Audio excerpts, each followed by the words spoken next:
Yes, people, welcome back to the 1894 for a West Ham versus Manchester City preview. We are so close to winning the Premier League. Let's get into our thoughts. Right, Luke, we travelled to London full of hope. Like I said, we are so close to finally getting our hands on this draining Premier League title race that we have been a part of now for so long. We were top of the league by quite some gap at one point, and then we let it slip a bit, and Liverpool caught us up. But Tottenham, our enemies of this season, who took 6 points off us, have actually done us a favour. They got a draw on Anfield, and that has given us a little bit more daylight between ourselves and Liverpool. We are within 4 points of winning the Premier League. If we should beat West Ham this Sunday, all we need then is a point versus Villa. Now, ideally, you want to win both games, but it's nice to have that bit of comfort. How are you feeling going into this one? We'll talk about West Ham in a sec, but how are you feeling with that kind of pressure of get this game won and you're that bit closer, nearly there to winning?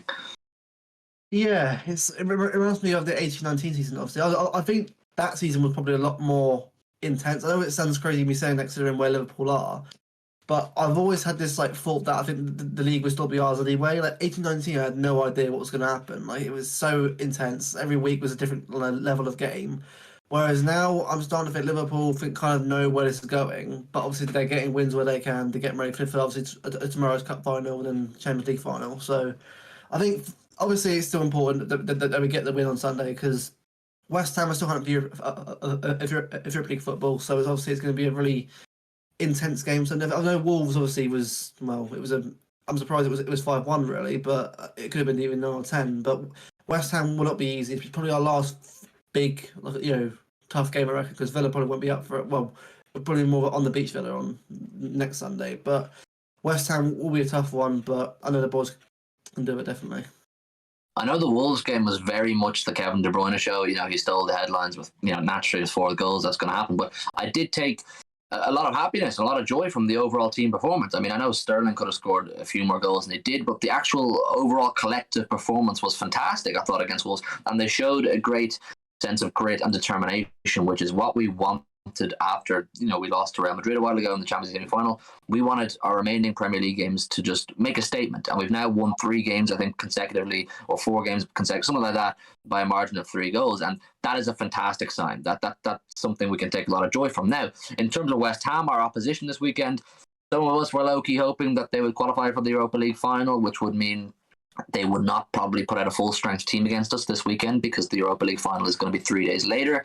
It's not worked out that way. So maybe they probably will put out a full-strength team because they'll want to finish with the highest amount of points they can possible. But another way to look at it is they will probably feel deflated. I mean, they're in a very similar position to what we were after we lost to Real Madrid. How do they bounce back? They have nothing to play for, essentially. I mean, are they playing for Europa League? I don't really know. Definitely not playing for Champions League. Not a huge amount for them there other than pride, I suppose. So, I mean, that's just one way to look at it. But for us, it's not a matter of what are our opposition playing for and what is our opposition in front of us. It's about us playing, essentially replicating the performances we put in against Leeds and Wolves, which were fantastic, title-winning performances, and it's just a matter of getting over that final line. We're so close now, Luke. We are, mate. We are. It's been interesting. I remember at the start of this run, obviously, in April when we played Burnley and how many games we had to go. It seemed like a long journey ahead of us, but it's crazy how fast time flies. Obviously, now we're like West Ham, Villa, and then after that, that's it for another season. But yeah, it's been one of those seasons of it's been great seasons in terms of the league, but I think in terms of the cup competitions, a learning curve. A lot of things that we've learned, obviously, from that, about being clinical, which obviously the last couple of years have been kind of in that thing where we in certain games haven't been as clinical as certain games, which obviously we've got Erling Haaland coming in, which will be exciting for next season. But until we guys focus on that, it's all about getting these games done. And I said to Dara in the previous one review as well that it's all about as well game management. That's something that we have to work on for next season as well. If ever, let's say on Sunday, right, we're playing West Ham, right, and it could be a very tough, maybe 1-1 draw, and we're going to go 2-1 up.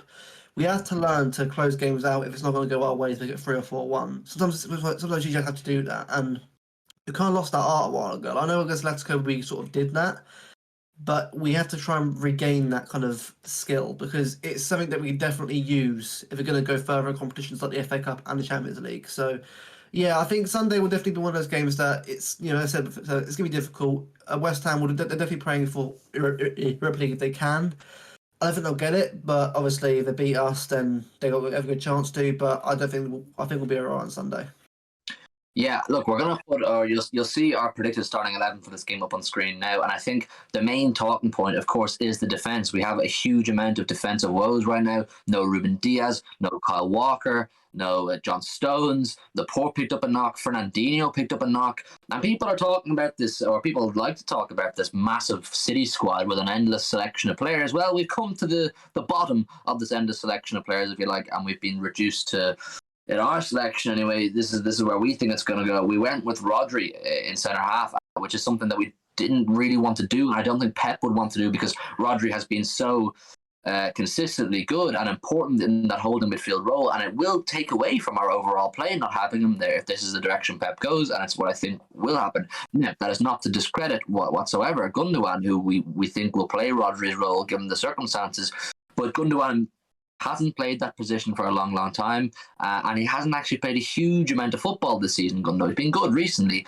but I think Pep his hands are tied. He doesn't have a huge amount of options. Ake is playing quite well, Cancelo is playing quite well, Zinchenko's playing quite well, but not having any of our real main centre halves, Luke, is going to be an issue because West Ham do have some players that can punish. We know how good Jarrod Bowen is. We know how good Mikel Antonio can be. They do have players that can punish. So whoever plays at centre half, they're going to have their work cut out, and it's a shame that maybe we don't have these main centre halves to see us out, get us over that line at this stage of the season. Yeah, I agree. Yeah, it's basically like we're like hobbling. Well, not hobbling, but like defensively, we're like hobbling over the line a little bit, and it's a shame really because I feel like it would have been awesome to have had the Diaz, Laporte, maybe Stones in there as well for a season to sort of get us over the line. Hopefully a couple more clean sheets. But if I'm being honest with you now, I don't really care about that anymore. As long as we just get the win, that's what matters to me. I think the clean sheets help thing. I think even if Alisson wins it doesn't matter anyway. As long as we get the wins that we need to win the league, that's what matters. I mean, West Ham will definitely, I said just now, they'll be up for it. I mean, Bowen's one of those players that has really excelled and really sort of show how good he can be this season. And I think if there's a thing, obviously, is Zinchenko obviously against him. It's gonna be a tough one for him because I mean, I watched him against a Jaquinho against Wolves on Wednesday, and he had a bit of a tough time against him at the start of the game, but obviously got better as he got on. So it's gonna be another big test for him. Obviously, it's obviously a much better player, and Bowen is more established, and obviously got Antonio against Rodri and Ake potentially. Obviously, Ake going to be not 100% fit. It's gonna be an interesting battle to see how this kind of like makeshift defense copes with that, because this is obviously going to be like on another day, it'd be Laporte, Diaz, and we'll have to worry about it. But I can't see Laporte being rushed back into it. Obviously, if he has to, he has to. But I doubt Pep wants to make it even worse on Laporte or Dino and then make him get a longer injury and it could be out for the start of next season. So it's all these things he has to think about. And I think as long as the attack is clinical and more than I actually concede, that's all that matters. I think it's going to be about game management. Pep will decide on what substitution he makes based on the game. Now, I never like saying a game is not must win, but it isn't actually must win. I mean, there's a few ways to look at it. If we draw this game, it then does mean we have to win against Aston Villa the following week. And, going into the final day of the season, there will be natural nerves there. You don't want to be in a position where you have to win. So maybe this game is one you really, really want to win. So then all you need is a draw versus Villa the following week. So, like I said, it's a bit frustrating that we don't have these players to hopefully get us over the line, but I have full faith in all of our selected starting 11 players to do the job. And I think based off what we've seen in recent games, the hunger is there to get this job done. None of these players want to go trophyless this season. They all want to build legacy. They all want to get medals, and rightfully so that they get selected. It's going to be an interesting game. What West Ham, like I said, what they have to play for probably isn't a huge amount. It remains to be seen what sort of challenge they pose. They caused us problems in the Carabao Cup earlier in the season, so they'll know they can on their day turn us over. It's going to be an interesting one, and I think we should give our score predictions now because we've kind of done all the talking. We've covered the main things, and it just remains to be seen now. How do City turn up? What is your score prediction? I'm gonna go 3-1 City. I think West Ham will probably score first, and then we'll get into the game. I think De Bruyne will get another goal, and then I think Mahrez and hopefully Foden will get a goal. So a nice 3-1 win. 3-1. If they score first, it will become nervy times because, like I said, it may not be must win. You can take a draw, but it is absolutely must not lose this game. You absolutely must not lose, because then that final day becomes very nervy. Because if you don't beat Villa, and there's that lovely fairy tale narrative that people like to push right now. Can Gerrard's Villa finally, or can they stop City win the league? Can Gerrard win the league for Liverpool? That kind of narrative will always be lingering going into that game. So we don't want that added pressure on the final day of the season, which, like I said, is always an anxiety-filled kind of day anyway. So 3-1 from Luke. And I'm going to go with 2-0. I don't think it's going to be a beautiful performance based off the defensive situation. I think having a solid defense breeds confidence into the rest of the team and helps everybody else feel more comfortable to express themselves and play their game. And maybe not having your defensive leaders there might make us a little bit anxious, a little bit nervous. I'm just being a bit pessimistic. I'm trying to be conservative about it. I'm going to go with 2-0. Maybe that doesn't sound conservative. I don't know. You guys can let me know in the comments. 2-0 from me. 3-1 from Luke. Get down below in the comments and let us know your score predictions. We're nearly there, people. 2 to go. We've been saying it for weeks. 6 to go, 5 to go, 4 to go. It's now 2 to go, and we can afford a draw. We're in a fantastic position. Come on, City. Get it over the line. It's there for us. Let us know all your thoughts on this game in the comment section, and we look forward to hopefully doing a review on a positive result. Good night, and God bless.